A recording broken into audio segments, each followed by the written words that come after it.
Assalamualaikum warahmatullahi wabarakatuh. Apa kabar anak-anak hari ini? Semoga anak-anak semua selalu sehat, berada dalam lindungan Allah Subhanahu wa taala. Tak lupa kita selalu bersyukur kepada Allah karena Allah telah melimpahkan rahmat hidayahnya kepada kita ya nak. Nah, hari ini anak-anak berjumpa lagi dengan Ustazah Sari dalam pembelajaran tematik. Sebelum Ustazah memulai pembelajaran, mari kita bersama-sama membaca basmalah dan doa sebelum belajar ya nak. Bismillahirrahmanirrahim. Rabbi zidni ilma warzuqni fahma birahmatika ya arhamar rahimin. Nah, hari ini pembahasannya adalah tematika tentang benda di sekitarku, subtema 2, wujud benda. Pembelajaran 3, 4, dan 5. Mari simak video Ustazah sampai selesai ya nak, agar apa yang Ustazah sampaikan dapat kalian pahami dengan sebaik mungkin. Yuk kita simak video Ustazah sampai selesai ya. Yang pertama adalah pembelajaran 3 tentang sifat benda gas. Nah, benda gas dapat mengisi dan memenuhi ruangan atau bentuk wadahnya, misalnya balon yang ditiup, ban sepeda yang diisi udara, dan udara dingin yang keluar dari pendingin ruangan. Kemudian, benda gas juga memiliki massa atau berat. Yang ketiga, benda gas biasanya dapat dirasakan, misalnya gas dari tabung gas berbau tajam, polusi udara dari asap kebakaran atau asap motor. Itu kalau kita cium itu terasa menyengat di dalam hidung kita. Tidak bisa dipegang. Gas tidak bisa dipegang. Tidak bisa ya kita memegang gas. Dia tidak terlihat, tidak bisa dipegang, tapi bisa dirasakan dengan baunya seperti itu. Balon yang terbang atau balon gas diisi dengan gas helium. Mengenal keberagaman. Keberagaman yang ada di lingkungan masyarakat harus kita hargai. Keberagaman pekerjaan dan profesi akan membantu kita memenuhi kebutuhan bersama. Setiap orang melakukan pekerjaan sesuai dengan tugas dan perannya. Misalnya, ayah sebagai kepala keluarga, apa tugasnya? Mencari nafkah, seperti itu ya. Kalian sebagai anak, apa tugasnya? Tugasnya belajar, membantu orang tua, ya nak ya. Pembelajaran 4 tentang penggunaan huruf kapital atau huruf besar.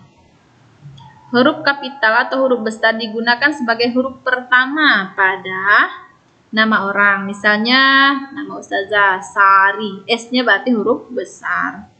Tahun, nah misalnya menulis tahun. Bulan, misalnya bulan Januari, berarti huruf J-nya huruf besar. Hari Senin misalnya, berarti S-nya huruf besar. Hari raya, misalnya hari raya Idul Fitri, berarti I-nya huruf besar. Nama tempat misalnya Pontianak, berarti huruf P-nya itu harus huruf besar.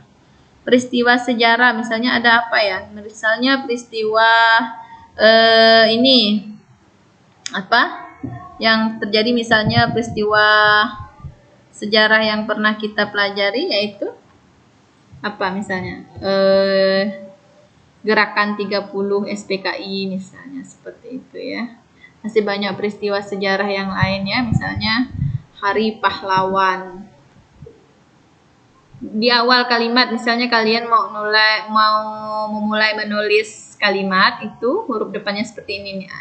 Nih huruf depannya huruf besar. Contoh penggunaan huruf kapital. Nah, ini kan di awal tadi huruf awal nih. Ini huruf awal warga, kelurahan. Tambelan samping ini kan nama tempat. Pada hari Ahad. Nah, Ahad ini kan nama hari. Kemudian laksanakan kerja bakti untuk menyambut hari besar Islam, Maulid Nabi. Sabtu malam. Nah, Sabtu ini kan nama hari. Warga sudah melakukan musyawarah untuk pembagian tugas. Nah, titik di awal kata lagi menggunakan huruf besar. Di antara warga yang hadir ada Pak Muslim. Pak Muslim kan nama orang, jadi huruf besar. Huruf depannya huruf besar. Pak Yanto dan Pak Sabar, karena Ketiga orang ini adalah nama orang, maka huruf depannya menggunakan huruf kapital atau huruf besar. Pembelajaran 5, sifat benda cair. Nah, yang pertama, bentuk benda cair akan menyesuaikan bentuk wadahnya. Yang kedua, benda cair selalu berpindah atau mengalir dari tempat tinggi ke tempat yang rendah. Contohnya air terjun, air mengalir dari tempat yang tinggi ke tempat yang rendah. Benda cair dapat disentuh dan dilihat. Benda cair juga memiliki berat. Dia bisa disentuh ya, nah, tapi dia tuh tidak bisa dipegang. Coba kalian pegang air. Itu dia seperti ini kan. Tidak melekat di tangan kita, tapi dia bisa disentuh.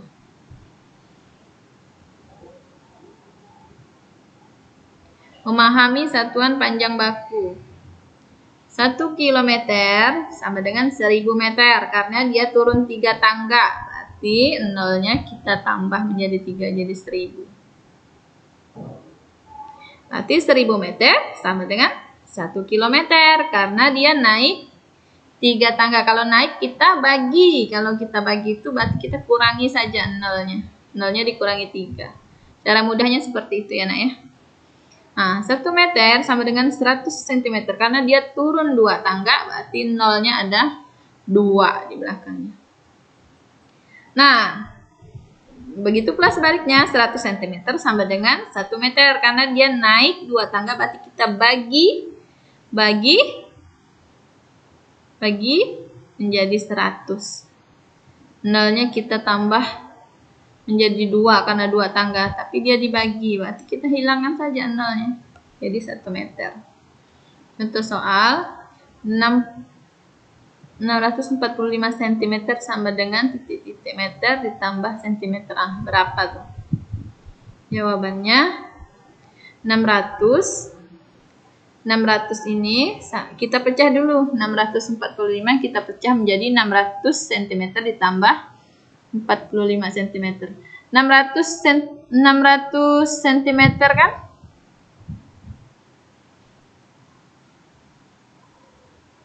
600 cm kan kalau kita jadikan itu kan dia dipecah seperti ini. Kemudian 600 cm ini kalau dijadikan meter dia naik 2 tangga. Berarti nolnya dihilangkan 2. Sisa 6 meter. Atau dibagi 100 sebenarnya. Cara mudahnya Ustazah itu hilangkan nolnya 2. Atau kita bagi dengan 100. 600 dibagi 100 sisa 6. Ditambah 40. Maaf ya, nah ini salah. Ini seharusnya 45 cm. Ini bukan 46 ya, tapi ini 45. Seperti yang di atasnya. Ini Ustazah salah tulis. Ustazah mohon maaf ya. Yang kedua, 6120 meter. Kita jadikan kilometer ditambah meter. Nah, kita pecah dulu. Kita jadikan meter semua. Pertama-tama kita jadikan satuan yang ada di sini. Nih, meter. Kita jadikan dia meter. Berarti 6000 meter ditambah 120 meter. Kita pecah. Semuanya kita jadikan meter. Kemudian baru kita jadikan ke soalnya. 6000 meter ini kita jadikan kilometer. Ya, kalau meter ke kilometer itu naik ya nak. Naik 3 tangga. Berarti kita bagi 1000. Karena 3 tangganya. Berarti nolnya ada 3. 6000 dibagi 1000 jadi 6 km ditambah 120 meter. Nah, alhamdulillah selesai pembelajaran pada hari ini. Semoga apa yang Ustazah sampaikan dapat anak-anak pahami dengan baik. Mari bersikap rendah hati kepada setiap orang. Jadilah seperti air yang berikan kesejukan dan ketenangan. Air mengajarkan sifat rendah hati dengan selalu mengalir dari tempat yang tinggi ke tempat yang rendah. Air mengajarkan kita untuk dapat bergaul dengan siapa saja, seperti bentuk air yang selalu menyerupai wadahnya. Nah, kita tidak perlu membatasi diri kita ya nak ya, asalkan teman itu tidak memberi pengaruh buruk kepada kita ya nak ya. Kalaupun memang teman itu tidak baik akhlaknya, kita tegur, kita nasihati, semoga dia menjadi lebih baik lagi. Tetapi sifatnya yang tidak baik tidak boleh kita ikuti ya. Oke, karena pembelajaran pada hari ini sudah selesai, mari kita tutup bersama-sama dengan membaca hamdalah. Alhamdulillahirrabbilalamin. Doa penutup majelis. Subhanakallahumma wa bihamdika asyhadu an la ilaha illa anta astaghfiruka wa atubu ilaik. Ustazah mohon maaf karena ada beberapa kesalahan tadi. Karena kesempurnaan bukanlah milik Ustazah, hanya Allah yang memiliki kesempurnaan. Ustazah mohon maaf karena ada kekurangan Ustazah. Ustazah akhiri wabillahi taufik wal hidayah. Wassalamualaikum warahmatullahi wabarakatuh.